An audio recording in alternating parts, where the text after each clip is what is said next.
ओम नमः शिवाय। नमस्कार दोस्तों, स्वागत है आप सभी का आपके अपने YouTube चैनल खुशहाल ज़िंदगी में। दोस्तों, कुछ दिनों में पितृपक्ष आरंभ होने वाला है।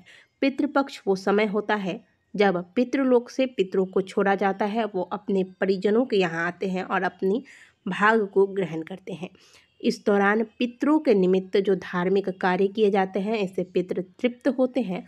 और सर्व पितृ अमावस्या, जो कि पितृपक्ष का अंतिम दिन होता है, इस दिन पितृ अपने अपने लोक को वापस जाते हैं और जाने से पहले अपने परिजनों को सदा सुखी होने का आशीर्वाद देकर जाते हैं। लेकिन वहीं अगर पितरों के निमित्त आप इस दौरान कोई भी कार्य नहीं करते, पितृपक्ष के नियमों का पालन नहीं करते, तो इससे पितरों की आत्मा को कष्ट होता है और जाते जाते वो हमें अभिशाप देकर जाते हैं, जो कि पितृ दोष के रूप में जीवन में हमें झेलना पड़ता है। पितृ दोष लगने पर आप चाहे कितना भी पूजा पाठ करते हैं, कई बार होता है ना कि हम बहुत ज़्यादा पूजा पाठ करते हैं, लेकिन फिर भी जीवन में परिस्थितियां जस की तस बनी रहती हैं और फिर हमारे मुंह से कभी न कभी ये निकलता ही है कि हम इतना पूजा पाठ करते हैं, लेकिन हमारे जीवन में परिस्थितियां जैसी की तैसी बनी हुई है। पता नहीं ऐसा क्यों हो रहा है।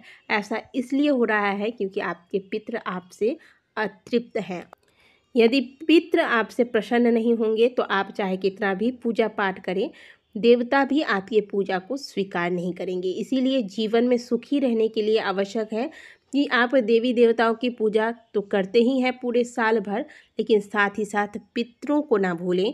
पितृपक्ष के दौरान पितृपक्ष के जो नियम बताए गए हैं शास्त्रों में, उसका पालन करते हुए जो भी धार्मिक कार्य पितरों के लिए आपसे बन पड़े, उसको अवश्य करना चाहिए। आज के वीडियो में हम आपको बताएंगे कि पितृपक्ष के दौरान आपको वो कौन से कार्य हैं जो अवश्य करने चाहिए, जिससे आपको पितरों की कृपा प्राप्त हो सके। पितृपक्ष के दौरान कुछ विशेष ऐसी सब्जियां हैं जो आपको भोजन में नहीं शामिल करनी चाहिए। कुछ ऐसे विशेष कार्य हैं जो आपको नहीं करने चाहिए और केवल आपको ही नहीं बल्कि आपके पूरे परिवार को इन नियमों का पालन करना चाहिए। सबसे पहले बात करेंगे कि पितृपक्ष में वो कौन सी चीज़ें हैं जो आपको भोजन में ग्रहण नहीं करनी चाहिए। विशेष करके दो ऐसी सब्जियां हैं जो आपको पितृपक्ष में बिल्कुल भी घर पर नहीं बनाना है और ना ही इसका सेवन करना है। पितृपक्ष में सबसे पहली बात तो आपको मांसाहार का पूरे तरीके से त्याग करना है। ना ही घर के अंदर लाना है, ना ही घर के बाहर जाकर इसे खाना है। दूसरी बात, पितृपक्ष के दौरान एक तो पत्ता गोभी, दूसरा कुम्हड़ा, जिसका प्रयोग नवरात्रि के दौरान बलि के लिए किया जाता है, तो इसकी सब्जी आपको ना तो घर में बनानी है, ना खानी है, और ना ही पितृपक्ष में जो आप श्राद्ध में भोजन बनाते हैं तो इसका प्रयोग करना है।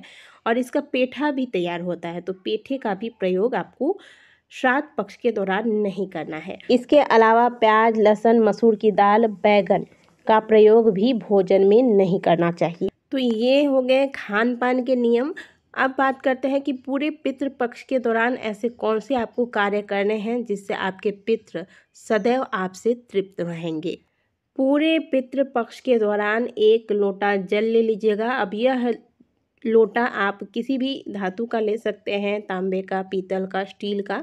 बस 1 लोटा ले लीजिएगा, इसमें जल भर लीजिएगा घर से, और इसी जल के लोटे में 2 सफ़ेद पुष्प डाल दीजिएगा। और इस जल को आप अपने घर में जहाँ पर पीने का जल रखते हैं, मटका रखते हैं, आरओ रखते हैं, वहाँ पर इस जल के पात्र को ढक कर रख दीजिएगा। ऐसा आपको किस दिन करना है? पितृपक्ष जिस दिन आरंभ होता है उसी दिन आपको ये कार्य करना है। प्रातःकाल नहाकर यहाँ जल रख दें, फिर अगले दिन आप उठें। उठने के बाद इस जल को उठाइएगा, घर के मुख्य द्वार पर जो मेन गेट है वहाँ पर आप इस लोटे के जल का और ये जो सफ़ेद पुष्प है, इस पुष्प का छिड़काव घर के मेन गेट के पास कर देना है आपको। इसके बाद फिर आप स्नान करने के बाद इसी प्रकार से इस जल के लोटे में जल भरकर 2 सफ़ेद पुष्प डालकर पहले की ही तरह जो जल का घड़ा है आपके किचन में या फिर फिल्टर आरओ जो भी आपने रखा है, वहीं पर आपको यह कलश ढक के रख देना है। फिर अगले दिन प्रातःकाल सेम प्रोसेस आपको करना है। प्रातःकाल जगें, जल का छिड़काव घर के मुख्य द्वार पर कर दें सफ़ेद पुष्प के साथ, और फिर नहाने के बाद 1 लोटा जल भर के उसमें 2 पुष्प डाल के रख दें। ये सेम प्रोसेस आपको पूरे पितृपक्ष में करना है। जीवन में कभी आपको पितृदोष का सामना नहीं करना पड़ेगा। आप इस जल को घर के मुख्य द्वार में दाहिनी ओर भी रख सकते हैं, ठीक है। लेकिन कई लोगों की समस्या रहती है कि जगह नहीं है या फिर चप्पल जूते रखे रहते हैं, तो ऐसे में आप जो घर में आपके किचन में जो पीने का घड़ा है पानी का या फिर फिल्टर है, वहाँ पर भी इस जल को रख सकते हैं, ठीक है। अब अगला कार्य आपको क्या करना है, आपको 1 लोटा जल लेना है और पूरे पितृपक्ष में जब भी आप महादेव के मंदिर जाएँ, देखिए ऐसा नहीं है कि आपको प्रतिदिन जाना है। अगर प्रतिदिन जा सकते हैं तो अच्छी बात है, कई लोग प्रत्येक सोमवार को भी जाते हैं।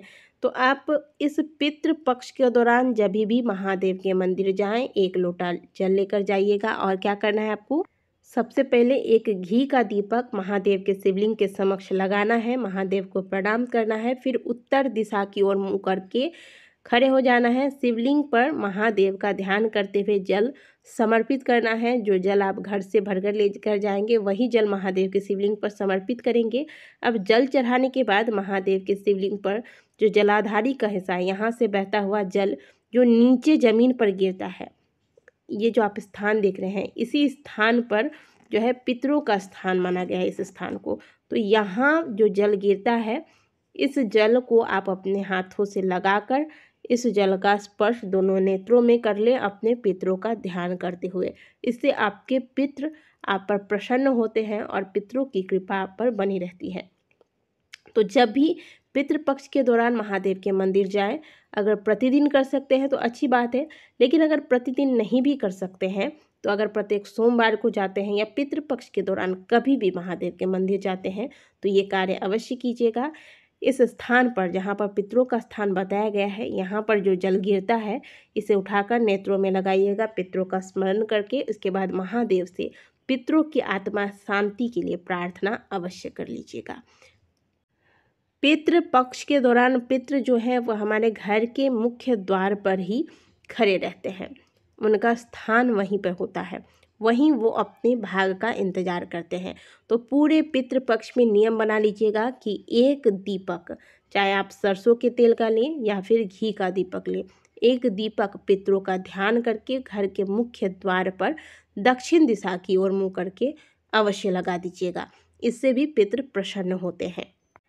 पूरे पितृपक्ष में यदि पीपल की पूजा आप कर सकते हैं, रविवार छोड़कर अगर आप पीपल की पूजा करते हैं तो ये भी बहुत उत्तम माना गया है। पितरों का ध्यान करके जब हम पीपल वृक्ष में जल अर्पित करते हैं तो वह जल सीधे पितरों को प्राप्त होता है और इससे पितृ तृप्त होते हैं। पितृपक्ष के दौरान आप जो भी धार्मिक कार्य करते हैं वो केवल पितरों के निमित्त ही होना चाहिए, इससे पितृ जो हैं वो तृप्त होते हैं। और ध्यान रखिएगा कि पितृपक्ष के दौरान कोई भी आपको मांगलिक कार्य नहीं करना है और ना ही नए सामानों को खरीद कर, जैसे कि आप नई कार ले रहे हैं या फिर नए वस्त्र ले रहे हैं, ये सारे चीज़ आपको पितृपक्ष के दौरान नहीं करना चाहिए।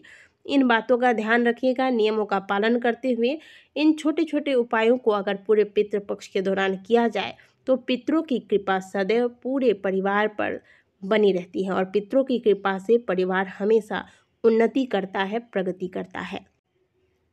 तो अगर पितृपक्ष के दौरान आप श्राद्ध नहीं करवा पाते हैं, पिंडदान नहीं करवा पाते हैं, तो पितरों को तृप्त करने के लिए कम से कम ये सारे कार्य तो अवश्य आपको करने चाहिए। आशा करते हैं कि दी गई जानकारी आपको अच्छी लगी होगी।